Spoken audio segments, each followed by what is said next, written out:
الحمد لله نحمده ونستعينه ونستغفره ونؤمن به ونتوكل عليه ونعوذ بالله من شرور أنفسنا ومن سيئات أعمالنا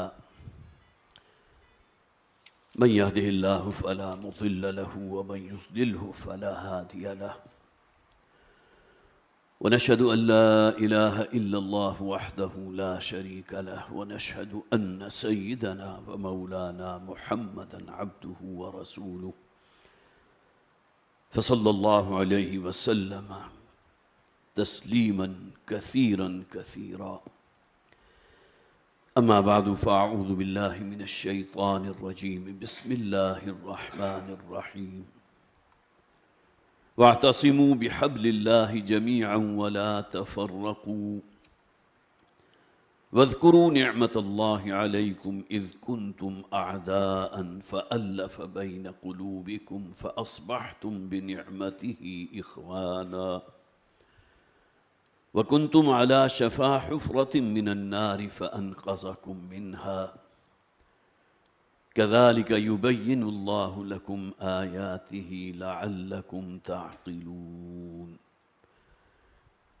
صدق الله العظيم رب اشرح لي صدري ويسر لي أمري واحلل عقدة من لساني يفقهوا قولي اللهم ألهمنا رشدنا وأعذنا من شرور أنفسنا آمین یا رب العالمین۔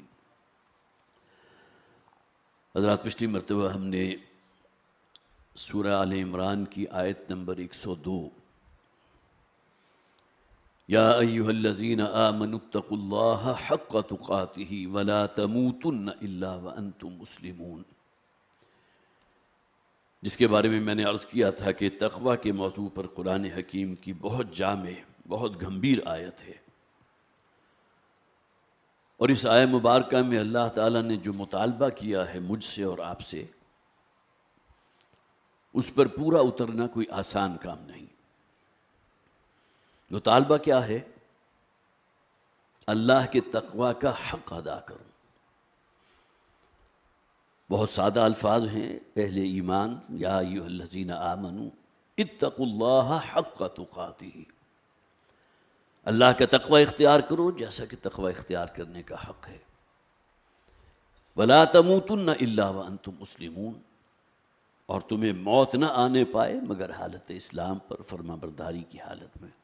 اس ایک آیت پر پچھلی مرتبہ بڑی تفصیل سے گفتگو ہوئی، اور اس کے جو مختلف جہات ہیں میں نے کوشش کی کہ آپ پر واضح کروں، لیکن یہ کہ بہرحال آج اگر اسی ایک آیت کا دوبارہ جو ہے کسی درجے میں بھی خواہ وہ ایک تذکیر اور یاد دہانی والا معاملہ ہو تو اس میں وقت کافی نکل جائے گا،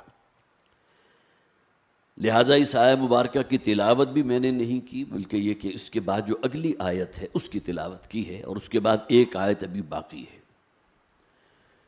جیسا کہ میں نے عرض کیا تھا کہ مسلمانوں کے لیے سہ نکاتی لائحہ عمل ان 3 آیات میں بیان کیا گیا۔ پہلی آیت کا مخاطب ہر فرد ہے، میں اور آپ،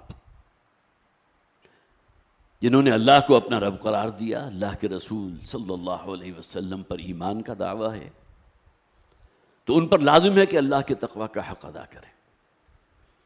لیکن جیسا کہ میں نے عرض کیا تھا کہ اس تک رسائی آسان کام نہیں۔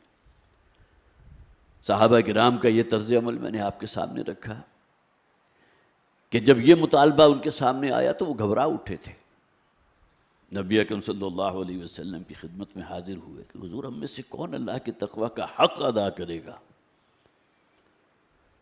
جبکہ نبی اکرم صلی اللہ علیہ وسلم اپنے بارے میں کہتے ہیں میں تو اللہ کی بندگی کا حق ادا نہیں کر سکا،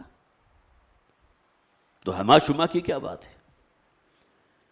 تو سورہ تغابن میں جب وہ آیہ مبارکہ نازل ہوئی فاتقوا اللہ ما استطعتم، اللہ کا تقوی اختیار کرو جتنی تمہارے اندر استطاعت ہے، ہمت ہے، قوت ہے، جو تمہارا دائرہ کار ہے، جو دائرہ اختیار ہے، وہ اللہ کی بندگی سے، اللہ کی عبادت سے باہر نہ ہو۔ یہی وہ مضمون ہے جو سورہ حجرات کی پہلی ایک ہی آیت ہے، بڑی مختصر، یا ایھا الذین آمنوا لا تقدموا بین یدی اللہ ورسولہ، اہل ایمان مت تجاوز کرو اللہ اور اللہ کے رسول کے احکامات سے۔ جسے آپ کہیے کہ بہت ہی انداز وہ ہے جو جھنجھوڑنے والا ہے۔ اگر اسلام کا دعویٰ ہے تو پھر یہ بات کہ مانا تو اللہ کو لیکن اللہ کی نہیں مانی۔ یہ ہمارے تبلیغی بھائی جو ہے جملہ استعمال کیا کرتے ہیں، اللہ کو مانو اور اللہ کی بھی مانو۔ یہ دونوں چیزیں جو ہیں وہ لازم و ملزوم ہیں۔ تو انفرادی اعتبار سے کسی فرد سے کیا مطالبہ ہے قرآن کا، اللہ کا، وہ پہلی آیت میں، اور اس کا تعلق پوری زندگی کے ساتھ ہے۔ وَلَا تَمُوتُنَّ إِلَّا وَأَنْتُمْ مُسْلِمُونَ۔ زندگی کا آخری لمحہ بھی جو یہاں تمہارے نصیب میں ہے، حتی الامکان کوشش کرو کہ اللہ کی معصیت، اللہ کی نافرمانی، حدود اللہ سے تجاوز نہیں کرو گے۔ اس کے بعد جو دوسری آیت ہے جس کا جیسا کہ میں نے عرض کیا کہ آج ہمیں کچھ اس کے ضمن میں عرض کرنا ہے مجھے، وَاعْتَصِمُوا بِحَبْلِ اللَّهِ جَمِيعًا وَلَا تَفَرَّقُوا، اس کا ترجمہ ہم نے پچھلی مرتبہ کر لیا تھا۔ تو وَاعْتَصِمُوا بِحَبْلِ اللَّهِ جَمِيعًا وَلَا تَفَرَّقُوا، چمٹ جاؤ اللہ کی رسی کے ساتھ۔ یہاں نوٹ کیجئے کہ اعتصام کا لفظ آیا، عصمت کہتے ہیں کسی کی حفاظت میں آ جانا۔ یہ الفاظ استعمال ہوتے ہیں حفاظت کے لیے، تحفظ کے لیے۔ تو کسی کی حفاظت میں آ جانا دشمن کے مقابلے میں، یہ اعتصام ہے۔ بچہ اگر کہیں کوئی خوف محسوس کرتا ہے، چھوٹا بچہ، وہ فوراً لپکتا ہے ماں کی طرف، حالانکہ ماں کتنی ہی کمزور کیوں نہ ہو، بستر پر پڑی ہو، لیکن اس کا تو ملجا و ماوا اس کی ماں ہے۔ تو شیطان کے حملوں کے خلاف ہر شخص کے اندر ایک شیطان موجود ہے، آپ میں بھی ہے، مجھ میں بھی ہے، کوئی شخص اس سے مستثنیٰ نہیں۔ جب نبی اکرم صلی اللہ علیہ وسلم نے ارشاد فرما دیا الشیطان یجری من الانسان مجری الدم، کہ شیطان انسان میں اس کی خون کی طرح گردش کرتا ہے، پھر آپ نے یہ بھی فرمایا کہ شیطان اس طاق میں رہتا ہے کہ میرا بندہ ذرا یہ لہو و لعب کی طرف راغب ہو، اللہ کے ذکر سے جو ہے کہیں غفلت اختیار کرے تو فوراً دھونکنی کی طرح جو ہے اس میں وسوسہ اندازی شروع کر دے گا، گناہ کی ترغیب دے گا۔ اور یہ وہ شے ہے جو ہمارے تجربے میں ہے۔ تو شیطان کے خلاف، اپنی نفسانی حیوانی جبلتوں کے خلاف اللہ کی پناہ میں آ جانا، حفاظت میں آ جانا، چمٹ جانا۔ دیکھیے دو آیات پہلے الفاظ ہم نے، ظاہر ہے کہ سلسلہ وار درس نہیں ہے لہٰذا وہ پڑھے تو نہیں ہم نے۔ وَمَن يَعْتَصِمْ بِاللَّهِ فَقَدْ هُدِيَ إِلَىٰ صِرَاطٍ مُسْتَقِيمٍ، جو شخص بھی چمٹ گیا اللہ کے ساتھ تو یہ تو وہ شخص ہے کہ جو راہیاب ہو گیا صراط مستقیم پر، گامزن ہے اپنی منزل کی طرف، جاوداں پہ ہم دواں ہر دم جواں ہے زندگی۔ اسی معلوم ہے میرا ہدف کیا ہے، ہدف آخرت کی کامیابی ہے، اپنے رب کی رضا کا حصول ہے، لہذا کوئی اشتباہ اسے جو ہے وہ لائق نہیں ہوا۔ وَمَن يَعْتَصِمْ بِاللَّهِ فَقَدْ هُدِيَ إِلَىٰ صِرَاطٍ مُسْتَقِيمٍ، تو جو شخص بھی اللہ کے ساتھ چمٹ گیا، اور یہاں نوٹ کیجئے یعتصم باللہ آیا، دو آیات کے بعد وَاعْتَصِمُوا بِحَبْلِ اللَّهِ آ گیا۔ اللہ کے ساتھ تو ہم نہیں چمٹ سکتے، اللہ کوئی مادی وجود تو اس کا نہیں ہے۔ ہاں ایک شے ہمارے پاس موجود ہے، وہ قرآن ہے جو اللہ کا کلام ہے، لہٰذا اس کے ساتھ اپنے تعلق کو مضبوط کرو۔ علامہ اقبال نے جو کہا تھا نا کہ اعتصام اشکن کے حبل اللہ اوست، حبل اللہ تو یہ ہے، قرآن ہے، قرآن دعوت دے رہا ہے، اپنی طرف راغب کر رہا ہے، اپنے ساتھ گویا کہ باہیں کھولے آپ کو جو ہے ویلکم کرنے کو تیار ہے، بشرطے کہ انسان کے سینے میں دل وہ ہو کہ جو کچھ عقل و شعور رکھتا ہو، جس کے اندر کچھ نہ کچھ تقویٰ کی رمق موجود ہو۔ قرآن ہدایت ہے کس کے لیے؟ متقین کے لیے۔ تو وَاعْتَصِمُوا بِحَبْلِ اللَّهِ جَمِيعًا، اور چمٹ جاؤ اللہ کی رسی کے ساتھ مضبوطی سے۔ اب یہاں دیکھیے حبل اللہ کے جو الفاظ آئے اس کے بارے میں تین احادیث میں آپ کے سامنے رکھتا ہوں۔ اول تو قرآن اپنی آیات کی خود ہی تفسیر بھی کرتا ہے، جیسا کہ میں نے عرض کیا وَاعْتَصِمُوا بِحَبْلِ اللَّهِ آ گیا تفصیلاً، اور اس سے دو آیات پہلے وَمَن يَعْتَصِم بِاللَّهِ فَقَدْ هُدِيَ إِلَىٰ صِرَاطٍ مُسْتَقِيمٍ، جو اللہ سے چمٹ گیا، یہاں اللہ کی رسی کا ذکر آ گیا۔ اب نبی اکرم صلی اللہ علیہ وسلم کے فرامین سے جو چیزیں ہم پر واضح ہوتی ہیں کہ حبل اللہ ہے کیا۔ ایک تو بڑی طویل حدیث ہے حضرت سلمان فارسی رضی اللہ تعالیٰ عنہ، بلکہ حضرت علی رضی اللہ تعالیٰ عنہ سے مروی ہے، بہت عمدہ خطاب ہے، قرآن حکیم کی مدح جو حضور نے فرمائی۔ تو وہاں واضح طور پر فرمایا کہ اگر اپنے آپ کو فتنے سے بچانا چاہتے ہو تو اس کی صرف ایک شکل ہے، قرآن کے ساتھ تمسک۔ اور پھر حضور نے فرمایا ہوا حبل اللہ المتین، یہ قرآن ہے اللہ کی مضبوط رسی۔ تو گویا کہ یہاں تفسیر ہو گئی اس حدیث کے اندر، یہاں فرمایا گیا تھا وَاعْتَصِمُوا بِحَبْلِ اللَّهِ جَمِيعًا، اس حدیث نے آ کر اس بات کو واضح کر دیا کہ حبل اللہ سے مراد قرآن ہے۔ اسی طرح دوسری حدیث ہے حضرت عبداللہ ابن مسعود رضی اللہ تعالیٰ عنہ سے مروی ہے، وہ فرماتے ہیں کہ نبی اکرم صلی اللہ علیہ وسلم نے فرمایا القرآن حبل اللہ الممدود من السماء الى الارض، یہ قرآن ہے اللہ کی وہ رسی جو آسمان سے زمین تک تنی ہوئی ہے۔ انسان رسی کو پکڑتا ہے سہارا حاصل کرنے کے لیے نا، کہیں کسی سمندری بحر جو ہے سفر میں ہے، کہیں طوفان آ گیا، لیکن یہ کہ کوئی ایک رسی جو ہے، کوئی لنگر کی رسی ہوگی یا کوئی شے ہوگی، کوئی انسان جو ہے سمندر میں گر پڑا، اس کو اگر اس نے تھام لیا تو گویا کہ اس کے اوپر کوئی شارک حملہ بھی کر دے تو لیکن اس رسی کو نہیں چھوڑے گا، اس لیے کہ اس کا دار و مدار اس کی زندگی کا اس رسی کے ساتھ ہے۔ تو یہاں جو حضرت عبداللہ ابن مسعود رضی اللہ تعالیٰ نے جو حدیث بیان کی ہے القرآن حبل اللہ الممدود من السماء الى الارض، یہ قرآن ہے اللہ کی وہ رسی جو آسمان سے زمین تک تنی ہوئی ہے۔ اسی طرح حضرت جبیر ابن مطعم رضی اللہ تعالی عنہ حضور کے بہت ہی قریبی ساتھیوں میں سے، بہت سی احادیث ان سے مروی ہیں، اور یہ حدیث جو ہے وہ طبرانی میں موجود ہے۔ وہ فرماتے ہیں ایک موقع پر ہم مسجد نبوی کے صحن میں ہم لوگ موجود تھے، کچھ ذکر ہو رہا تھا، کوئی قرآن کی آیات کا مطالعہ ہو رہا تھا، درس و تدریس ہو رہی تھی، تو نبی اکرم صلی اللہ علیہ وسلم اپنے حجرے کا پردہ اٹھا کر، ظاہر ہے کہ حجرہ حضور کا مسجد نبوی کے ساتھ بالکل ملحق تھا، اور اس کے لیے ایسا نہیں تھا کہ حضور کو باہر نکل کر جانا پڑے اور اس کے بعد جو ہے کسی اور بیرونی دروازے سے مسجد میں آنا پڑے، تو ایک اس کی انٹری جو ہے مسجد میں داخل ہونے کی اس حجرے کے ساتھ بھی تھی۔ اب یہاں حجرے سے مراد کوئی بہت بڑا بیڈ روم آپ نہ سمجھ لیجیے گا، اس کی وسعت جو ہے اس کو اگر میں بیان کروں گا تو انسان جو ہے لرز جائے گا، اس قدر مختصر۔ حضرت عائشہ صدیقہ رضی اللہ تعالیٰ عنہ فرماتی ہیں کہ ہمارا جو کمرہ تھا اتنا تھا کہ اگر میں سیدھی لیٹی ہوں تو حضور کو سجدہ کرنے کی جگہ میسر نہیں تھی۔ اب اس کے ایک معنی یہ ہو سکتے ہیں کہ بڑا ساز و سامان تھا، معاذ اللہ ثم معاذ اللہ، لیکن یہ کہ اس سطح پر حضور نے زندگی بسر کی۔ خود فرماتی حضرت عائشہ کئی دن گزر جاتے تھے ہمارے گھر میں ہنڈیاں نہیں پکتی تھی، کچھ ستو کو پانی میں گھولا اس کو پی لیا، کوئی کھجوریں کھا لی، بس اسی پر گزارا ہو رہا ہے۔ تو متعدد واقعات ہیں۔ تو حضرت جبیر ابن مطعم رضی اللہ تعالیٰ عنہ فرماتے ہیں کہ ہم ایک موقع پر جبکہ مسجد نبوی کے صحن میں یا جو بھی اس کا چھوٹا سا کمرہ ہوگا، ہال ہوگا، تو حضور اپنے حجرے سے تشریف لائے اور دیکھا کہ کچھ صحابہ جو ہیں بیٹھے ہیں، قرآن پر گفتگو ہو رہی ہے، افہام و تفہیم ہے، درس و تدریس ہے۔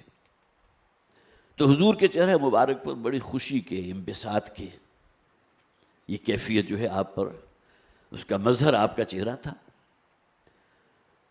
تو حضور نے ان صحابہ سے جو موجود تھے ان سے مخاطب ہو کر فرمایا الستم تشہدون ان لا الہ الا اللہ وانی رسول اللہ الیکم،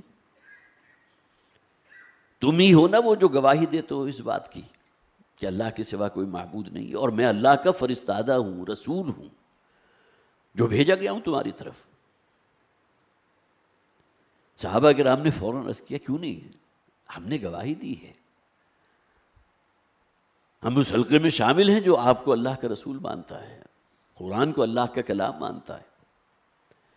تو پھر حضور نے فرمایا فَأَبْشِرُوا، اب ظاہر ہے اس موقع پر جو گفتگو ہو رہی تھی وہ قرآن کی فہم و تفہیم تھی نا، درس و تدریس ہو رہی تھی۔ حضور نے فرمایا خوشخبری حاصل کرو، اور وہی الفاظ جو میں نے حضرت عبداللہ ابن مسعود رضی اللہ تعالیٰ عنہ کے الفاظ آپ کو سنائے تھے۔ حضور نے فرمایا ان ھذا القرآن جاء من عند اللہ، یہ قرآن اللہ کے پاس سے آیا ہے، اللہ کا کلام ہے۔ خوشخبری بناؤ اس بات پر کہ تم اس پر ایمان رکھتے ہو اور مجھ پر ایمان رکھتے ہیں جو اللہ کا فرستادہ ہوں، جو اللہ کی طرف سے بھیجا گیا ہوں۔ یہ قرآن اللہ کی طرف سے آیا ہے۔ فَإِنَّ طَرَفُهُ بِأَيْدِيكُمْ وَطَرَفُهُ بِيَدِ اللَّهِ، یہاں بات اور واضح ہو گئی، اور یہ قرآن وہ رسی ہے جیسا کہ پچھلی حدیث میں پڑھا، حبل اللہ الممدود من السماء الى الارض، جو تنی ہوئی آسمان اور زمین کے مابین۔ طَرَفُهُ بِأَيْدِيكُمْ کہ اس کا ایک سرا تمہارے ہاتھ میں ہے اور دوسرا سرا اللہ کے ہاتھ میں ہے۔ اور اس بات کو بھی نوٹ کیجئے کہ والد محترم جب 1966 میں لاہور منتقل ہوئے تھے، تو جیسے کہ میں نے پہلے بھی عرض کیا تھا، ابتدا میں بھی ایک موقع پر تعارف کروایا تھا، غالباً 2 جمعے پہلے کی بات ہے، تو یہاں حلقہ دروس قرآن جو ہے جگہ جگہ مختلف علاقوں میں، محلوں میں، بستیوں میں قائم ہوئے، اور اکثر و بیشتر اس میں جو پہلا بیان ہوتا تھا وہ مسلمانوں پر قرآن مجید کے حقوق، حبل اللہ کا ذکر آیا نا، تو سب سے پہلے تو توجہ اس جانب دلائی جائے نا کہ اللہ کا کلام تمہارے گھروں میں موجود ہے، اس درجے اس سے غفلت، اغماس کہ اس کو پڑھنے کو تیار نہیں، اس کو سمجھنے کو تیار نہیں، کچھ جھجھوڑا تو جائے لوگوں کو۔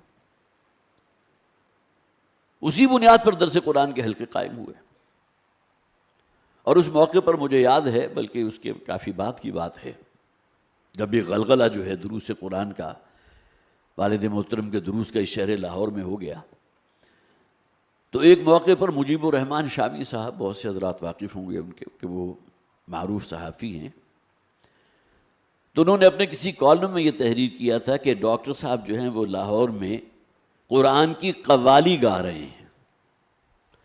اب انہوں نے کس انداز میں یا کس نیت کے ساتھ یہ الفاظ کیے، یہ وہی جانتے ہیں یا اللہ جانتا ہے، لیکن ایک تھوڑا سا جسے آپ کہیے نا کہ جسے آپ کہیے خفیف سا، اس کے اندر جو ایک وہ استہزائیہ سا انداز بھی ہو، قوالی، اس لیے کہ قوال ہمارے ہاں جس معنی میں مشہور ہیں۔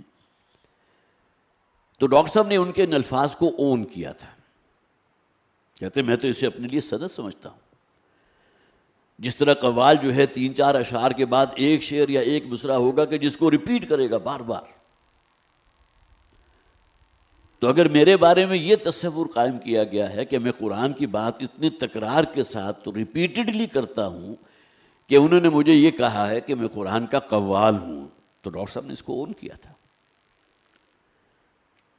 اور مسجد خضرا جو سمن آباد میں تھی، جہاں پھر ڈاکٹر صاحب کی خطاب جمعہ بھی شروع ہوا، تو جو سب سے پہلے جو خطاب انہوں نے فرمایا تھا، وہاں 2 غالباً جمعے تھے کہ جس میں مسلمانوں پر قرآن مجید کے حقوق، یہی حبل اللہ۔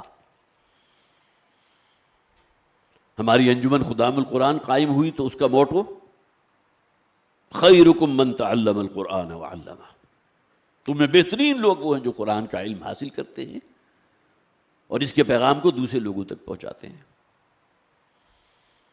ایک انجمن قائم ہوئی تو خدام القرآن کے نام سے، سرونٹس آف قرآن، قرآن کی خدمت گار، قرآن کی خدمت کرنے والے۔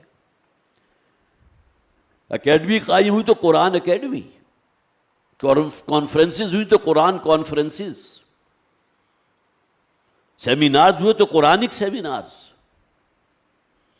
جیسے آپ کہیے اول و آخر قرآن قرآن ہے۔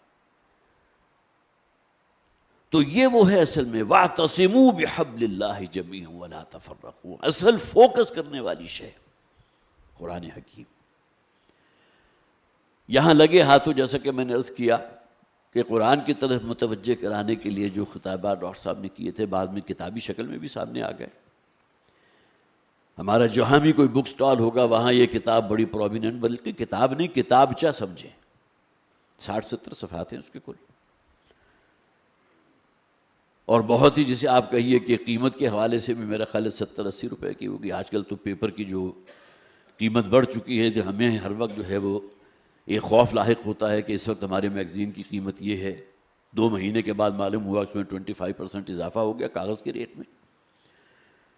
آپ حضرات کے بھی علم میں ہوگا کہ جو A4 سائز کا چونکہ جو بھی آفیسز سے متعلق ہیں تو جو پیپر استعمال ہوتا تھا جو 350-400 روپے کا ہوتا تھا اب وہ 1400 روپے کا ہے. 3 گنا قیمت بڑھ گئی. لیکن ہماری کتابیں بہرحال جو بالکل کاسٹ پرائس ہوتی ہے، جو پرائم کاسٹ جس کو آپ کہتے ہیں، اسی پر آپ کو دستیاب ہوتی ہے. تو میں خاص طور پر درخواست کروں گا جو حضرات بھی یہاں تشریف لاتے ہیں اور انہوں نے وہ ڈاکٹر صاحب کا جو ہے وہ کتابچہ نہیں پڑھا، بہت ہی سہل ہے، بہت ہی آسان اس میں زبان استعمال کی گئی ہے، تو اس کا ضرور مطالعہ کیجیے گا. تو لگے ہاتھوں ذرا ان 5 حقوق کو بھی ہم اپنے ذہن میں تازہ کر لیجیے. سب سے پہلا حق یہ کہ قرآن حکیم پر ایمان رکھا جائے جیسا کہ ایمان کا حق ہے. یہ شے تو ہمیں وراثتاً منتقل ہو گئی نا کہ قرآن اللہ کا کلام ہے، محمد اللہ کے رسول ہیں صلی اللہ علیہ وسلم. اس کے لیے ہمیں کوئی جد و جہد تو نہیں کرنی پڑی. ایمان جو حقیقتاً مطلوب ہے، قرآن کی آیت ہمارے لیے سند ہو، اس لیے کہ یہ اللہ کا کلام ہے. ایمان اس ڈیپتھ کا، اس گہرائی والا ایمان. تو صرف اس قرآن کو اللہ کا کلام مانا نہ جائے بلکہ اس پر ایمان رکھا جائے، سب سے پہلا حق. اب بقیہ حقوق جو ہیں وہ اسی کے نتائج ہیں. اگر ایمان ہے واقعتاً تو قرآن کی طرف ہماری رغبت ہوگی یا نہیں ہوگی؟ قرآن کو پڑھنے کے لیے ہمارے اندر کوئی جذبہ پیدا ہوگا یا نہیں ہوگا؟ اگر نہیں ہو رہا تو اس کے معنی کیا ہیں؟ وہ حقیقی ایمان تو نہیں ہے. وہ ڈیپ کنوکشن جو ہونی چاہیے قرآن حکیم کے حوالے سے وہ نہیں ہے. اگر ہم غفلت برت رہے ہیں قرآن حکیم، طاقوں میں سجایا جاتا ہوں، وہ بڑی ماہر القادری صاحب کی بڑی خوبصورت ایک نظم ہے کہ قرآن کا استعمال ہم نے سمجھا کیا؟ ریشمی جزدان میں لپیٹ کر کہیں اوپر رکھ دیا جائے. بیٹی گھر سے رخصت ہو رہی ہے تو اس کو جو ہے سر کے اس کے صاحب کے میں اس کو رخصت کیا جائے. عدالتوں میں قرآن موجود ہوتا ہے اس لیے کہ تاکہ اس پر ہاتھ رکھ کر حلف لیا جائے، قرآن پر حلف. یہ استعمال سمجھے گا ہم نے قرآن کا. تو ایمان اگر ہوگا تو لازمی نتیجہ ہوگا کہ اس کو پڑھنے کی طرف ہمارے اندر رغبت پیدا ہوگی، آمادگی پیدا ہوگی. اور ظاہر ہے بڑی تشنگی رہے گی کہ ہم پڑھ رہے ہوں ہمیں معلوم نہ ہو کہ کیا کہا جا رہا ہے. ٹھیک ہے ہمارے پاس تراجم ہیں، ساتھ ساتھ 10 جلدوں کے اندر جو ہے تفاسیر بھی موجود ہیں، لیکن اتنی دقت کون کرے گا، اتنی محنت ایفرٹ کون کرے گا؟ زیادہ سے زیادہ اکتفا کریں گے تو ترجمے پر کریں گے. تو قرآن کو صرف یہ کہ پڑھا جائے بلکہ اس کو سمجھ کر پڑھا جائے. تیسرا حق یہ قرآن پر ایمان، قرآن کی تلاوت، اور یہ تلاوت قرآن کو سمجھ کر کی جائے. اور یہ بات کہی گئی اور بالکل صحیح کہی گئی. اس حوالے سے قرآن حکیم جو ہے شاید دنیا کی مظلوم ترین کتاب ہو اور واحد کتاب ہو کہ جس کے پڑھنے والوں کی کثیر تعداد وہ ہے جسے کچھ پتہ نہیں انہوں نے پڑھا کیا، بغیر سمجھ کے پڑھ رہے ہیں. تو تیسرا حق یہ کہ قرآن کو سمجھا جائے، اس پر غور و فکر کیا جائے. اس کے آگے مختلف ڈائمنشنز ہیں، تذکر ہے، تدبر ہے. اب جو چیز سمجھ میں آ گئی، اگلا مرحلہ کیا؟ یہ پورا ایک چین لنک ہے. ایمان ہے تو تلاوت جو ہے اس خاصیت کے ساتھ کہ اسے سمجھ کر پڑھا جائے، اور اگر بات سمجھ میں آ گئی تو اس پر عمل کیا جائے. یہ ہے بڑا مشکل کام. ہمارے زمانے کی رسومات ہیں، روایات ہیں، خرافات ہیں، پتہ نہیں کیا کچھ ہے، کن کن جگڑ بندیوں کے اندر ہم جکڑے ہوئے ہیں. ایمان ہمارا ہے کہ قرآن اللہ کا کلام ہے، لیکن وقت نہیں نکال پاتے اس کو سمجھنے کے لیے، اس کو پڑھنے کے لیے. اس کے بعد جو سخت مرحلہ یہ ہے کہ قرآن کی ہدایت پر عمل کیا جائے. قرآن میں اللہ نے جس شے کو حرام قرار دے دیا وہ حرام ہے. اگر کہہ دیا قرآن نے احل اللہ البیع وحرم الربا تو سر تسلیم خم ہونا چاہیے. حضور نے فرمایا ما آمن بالقرآن من استحل محارمہ، جس شخص نے اللہ کی قرآن کی کسی حرام کردہ شے کو اپنے لیے حلال اور جائز ٹھہرا لیا، اس کا قرآن پر کوئی ایمان نہیں. ایمان ہے تو اس کا امکان نہیں ہے کہ آپ کسی حرام کو اپنے لیے جو ہے جائز قرار دے دیں، حلال قرار دے دیں. تو چوتھی شے کیا ہے کہ قرآن حکیم پر عمل کیا جائے. اور پھر پانچویں اور آخری چیز کیا ہے جو نبی اکرم صلی اللہ علیہ وسلم نے حجۃ الوداع کے موقع پر فرمایا تھا فَلْيُبَلِّغِ الشَّاهِدُ الْغَائِبَ، تبلیغ کس کی؟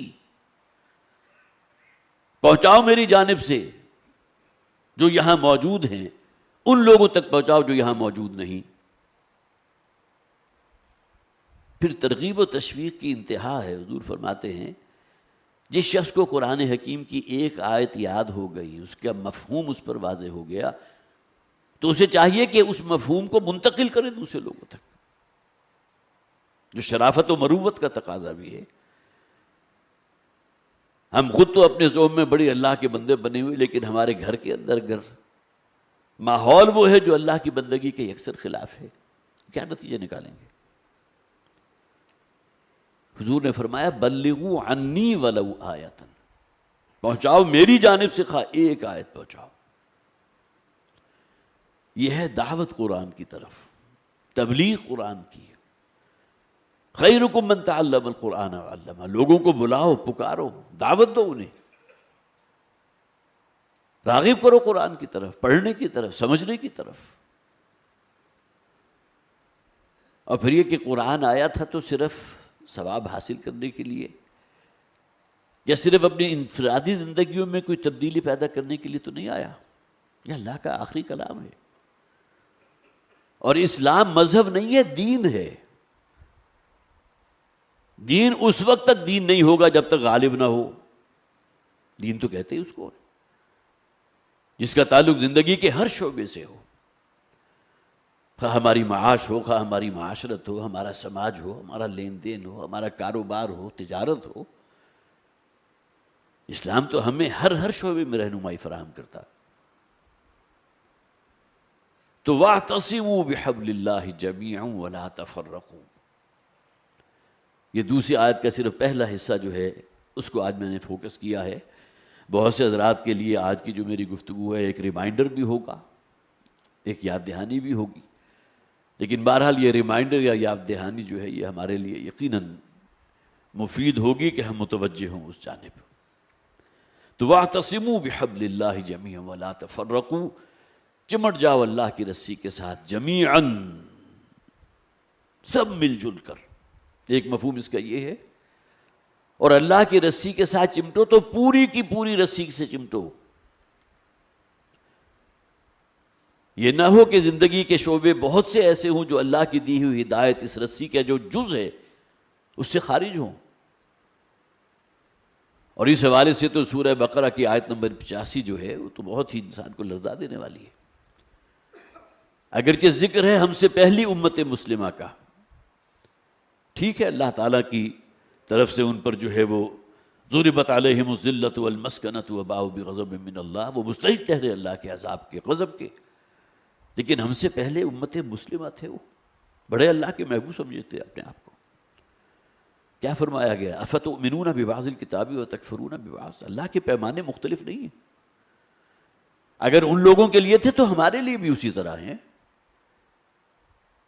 کیا تم الکتاب کے اس قرآن حکیم کے، ان کے لیے الکتاب کیا تھی؟ تورات تھی. تو کیا تم تورات کی شریعت کے احکامات میں سے کچھ پر عمل کرتے ہو، کچھ کو چھوڑ دیتے ہو؟ حضرت موسیٰ نے بھی تو دین پیش کیا تھا نا، مذہب تو پیش نہیں کیا تھا.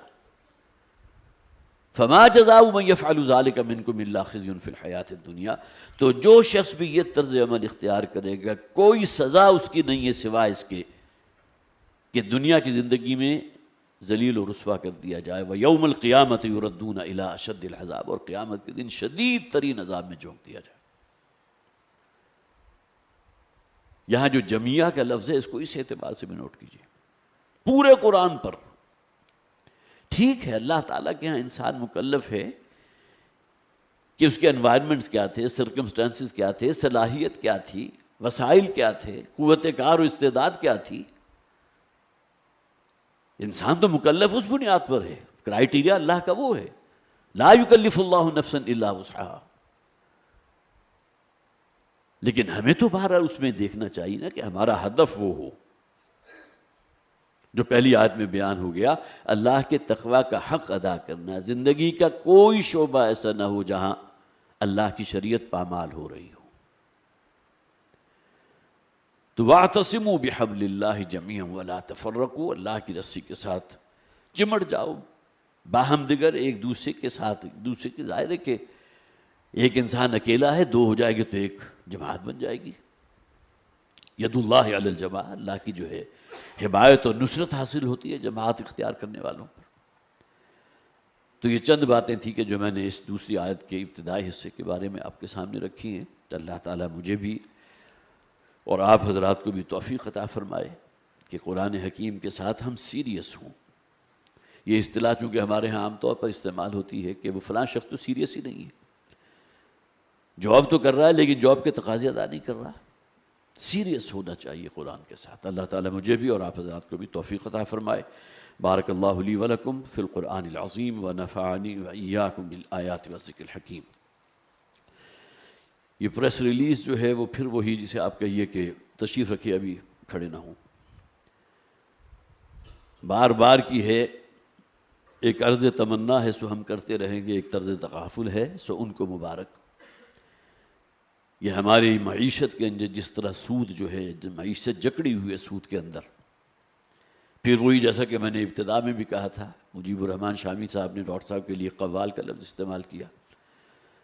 تو ہمارے ہاں بھی بار بار یہی قوالی ہوتی ہے کہ جس مقصد کے لیے ملک حاصل کیا گیا تھا اس سے ہم نے انحراف کیا.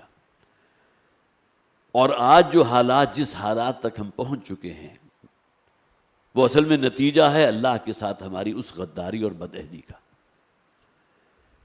جبکہ وسائل تھے، سب کچھ کر سکتے تھے، لیکن بہرحال.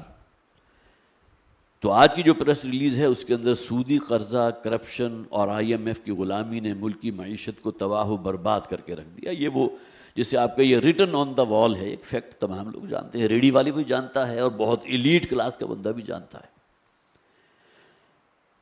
یہ بات تنظیم اسلامی کے امیر شجاع الدین شیخ صاحب نے ایک بیان میں کہی. انہوں نے کہا کہ وزیر خزانہ کی جانب سے پیش کردہ قومی اقتصادی سروے برائے مالی سال 2022-2023 نے ثابت کر دیا ہے کہ حکومت معاشی اہداف حاصل کرنے میں بری طرح ناکام رہی ہے. انہوں نے افسوس کا اظہار کرتے ہوئے کہا کہ آبادی کے لحاظ سے دنیا کے 5ویں بڑے ملک کی معیشت کا یہ حال ہے کہ گزشتہ مالی سال کے دوران شرح نمو 0.3% اور اوسط مہنگائی 29% تک جا پہنچی. اب یہ جو ٹرمز استعمال کی ہوئی ہیں، ظاہر ہے بہت سے لوگ شاید اس سے شرح نمو کیا ہوتی ہے، لیکن بہرحال اس کی ایک جو بھی ہمارے ہاں پیرامیٹرز ہوتے ہیں اس کا میں نے ذکر کر دیا. حقیقت یہ ہے کہ کمر توڑ مہنگائی نے عوام کا جینا حرام کر دیا اور ضروریات زندگی کی تمام اشیاء عام آدمی کی پہنچ سے باہر ہوتی چلی جا رہی ہیں. اس پر بھی کچھ کہنے کی ضرورت نہیں. اگرچہ بین الاقوامی سطح پر کساد بازاری اور گزشتہ برس کے ہولناک سیلاب کی تباہ کاری سے ملکی معیشت کو سخت دھچکا لگا ہے، لیکن ملکی معیشت کی یوں اندھی کھائی میں گر جانے کی اصل وجہ سودی قرضے کی لعنت، اس لیے کہ یہ وہ گناہ ہے جس کے بارے میں قرآن میں سخت ترین الفاظ ہیں. اگر سودی لین دین سے باز نہیں آتے فَاذَنُوا بِحَرْبٍ مِّنَ اللَّهِ وَرَسُولِهِ. یہ الفاظ تو اب میں نہیں سمجھتا کہ آپ میں سے کوئی شخص بھی ان الفاظ یہ نامانوس ہو. اس کے لیے اللہ اور اللہ کے رسول کا اعلان جنگ ہے اگر سودی لین دین سے باز نہیں آتے. تو اندھی کھائی میں گر جانے کی اصل وجہ سودی قرضے کی لعنت، کرپشن کا ناسور اور IMF کی مسلسل غلامی ہے. انہوں نے مطالبہ کیا کہ حکومت ریاست کو بچانے اور سخت معاشی فیصلے لینے کے لیے کھوکھلے نعروں کی بجائے ملک کی معاشی ترقی اور عوام کی فلاح و بہبود کے لیے عملی اقدامات کرے. ضرورت اس امر کی ہے کہ فیڈرل شریعت کورس کے فیصلے پر فوری اور مکمل عمل درآمد کرتے ہوئے ملک سے سود کی لعنت کو ختم کیا جائے. کرپشن کے خاتمے اور کرپشن سے حاصل کی گئی دولت کو بیرون ملک سے پاکستان واپس لانے کا بندوبست کیا جائے۔ اب اگر اوپر بیٹھے ہی وہ لوگ ہوں کہ جن کی دولت کے انبار جو ہیں بیرون ملک موجود ہیں، تو وہ کیا خاک لائیں گے واپس؟ مطلب یہ کہ اس پیپر کا دوسرا رخ یہ بھی تو ہے نا، مطالبہ کس سے ہو رہا ہے؟ حکومت سے، اور حکومت کن کے ہاتھوں میں ہے؟ کیسے کیسے کرپشن کے الزامات اور کیسے کیسے قارون کی دولتیں انہوں نے باہر جمع کر رکھی، اور اس سے کوئی مستثنا نہیں۔ تو کرپشن کے ذریعے حاصل کی گئی دولت کو بیرون ملک سے پاکستان واپس لانے کا بندوبست کیا جائے۔ IMF اور دیگر عالمی استعماری اداروں کی جکڑ بندیوں سے نجات حاصل کر کے خود انحصاری کو بنیاد بنایا جائے۔ پاکستان کے معاشی مسائل کا حل صرف ایک ہے، اور وہ یہ کہ ملکی معیشت کو اسلام کے اصولوں کے مطابق استوار کیا جائے۔ اسلام کے معاشی نظام کو اپنانے ہی سے ملک میں استحکام اور خوشحالی آ سکتی ہے۔